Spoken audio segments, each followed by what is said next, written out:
नमस्कार शेतकरी मित्रांनो, एक कांद्याचे रोप आहे.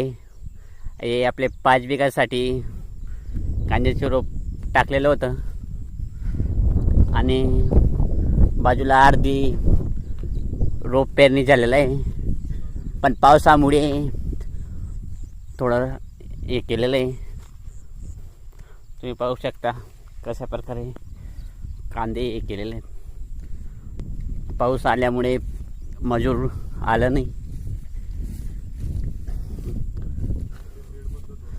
बेड पद्धतीवर कांदा लागवड केलेली आहे. तुम्ही पाहू शकता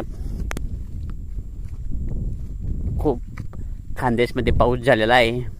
विशेष म्हणजे चोपड्या तालुक्यातील वाडकी गावात खूप पाऊस आलेला आहे. आदर्श युवा शेतकरी हर्षल पाटील यांच्या शेतात आता ते कांद्याविषयी आपल्याला माहिती सांगणार आहेत.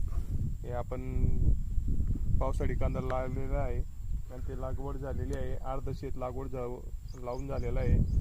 आपण बेड पद्धतीने आणि काही दिवसानंतर आपण त्याच्यात केळीची लागवड करणार आहोत. त्याच्यासाठी आपण सरी पद्धती पाडून घेतलेले आहेत आणि एका सरीला कांदे लागवड करून घेतलेले आहे. एका सरीमध्ये आपण केळीची लागवड करू आणि दुसऱ्या सरीमध्ये कांदे राहतील. त्याला ड्रिप लाईन टाकून घेतलेली आहे.